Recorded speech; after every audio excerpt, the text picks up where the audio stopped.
यह ग्रंथ श्री चक्र, ललिता सहस्रनाम स्तोत्र और मणिद्वीप में देवी ललिता के दिव्य दरबार का आध्यात्मिक विवरण प्रस्तुत करता है, जहां देवी भक्तों पर अपनी कृपा बरसाती हैं। इसकी शुरुआत भगवान शिव और देवी पार्वती की वंदना से होती है, जिन्हें वाणी, भाषा और अर्थ का मूल स्रोत माना जाता है। ये माना जाता है कि इनकी कृपा के बिना कोई भी पवित्र शास्त्रों को सही प्रकार से समझ या उच्चारण नहीं कर सकता। इस ग्रंथ में श्री चक्र की संरचना का वर्णन किया गया है, जो एक पवित्र और शक्तिशाली ज्यामितीय यंत्र है और संपूर्ण ब्रह्मांडीय ऊर्जा का प्रतिनिधित्व करता है। इसके केंद्र में बिंदु सार तत्व स्थित है, जिससे कई त्रिभुजों, त्रिकोणों का विस्तार होता है, जो अलग अलग दिव्य शक्तियों का प्रतीक हैं। इन त्रिकोणों में एक विशेष सर्वरोगहर चक्र है, जिसमें शारीरिक और मानसिक रोगों को नष्ट करने की शक्ति बताई गई है। इसके अलावा अष्ट त्रिकोण में 8 वाग देवताएं निवास करती हैं, जिनकी कृपा से व्यक्ति अपने जीवन की कठिनाइयों से मुक्ति पा सकता है। वाग देवताएं आध्यात्मिक रूप से बहुत महत्वपूर्ण मानी जाती हैं, क्योंकि वे वाणी और ध्वनि की अधिष्ठात्री देवियाओं हैं। चूंकि सभी मंत्रों का आधार अक्षर और ध्वनि ही है, इसलिए यह देवियाओं मंत्र ऊर्जा का मूल स्रोत मानी जाती हैं।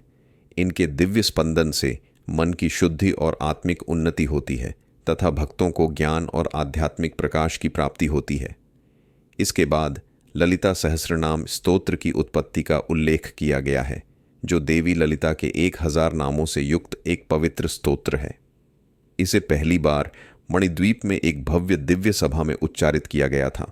इस सभा में अनेक ब्रह्मा, विष्णु, महेश्वर, देवी देवता, आर्षि, सिद्ध और अनगिनत ब्रह्मांडों के दिव्य प्राणी उपस्थित थे।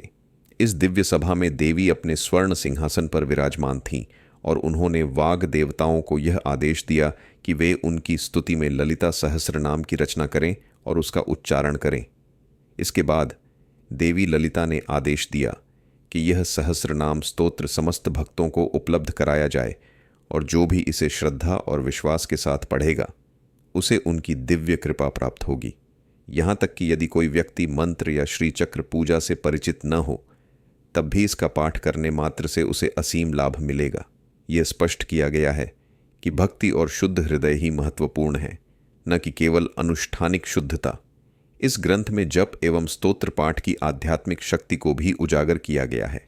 यह कहा गया है कि ललिता सहस्रनाम का पाठ केवल यांत्रिक रूप से नहीं किया जाना चाहिए, बल्कि इसे श्रद्धा, प्रेम और पूर्ण ध्यान के साथ पढ़ना चाहिए। सच्ची भावना और आत्मिक जुड़ाव ही देवी ललिता की दिव्य उपस्थिति को अनुभव करने की कुंजी है। अंत में देवी ललिता यह आश्वासन देती हैं कि जो भक्त सच्चे मन से उनके सहस्र नाम का जाप करेंगे, वे सदैव उनकी दिव्य सुरक्षा में रहेंगे।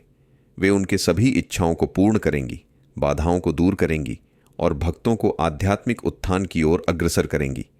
इस ग्रंथ का मुख्य संदेश यही है कि भक्ति, श्रद्धा और विश्वास से देवी ललिता की असीम कृपा प्राप्त की जा सकती है।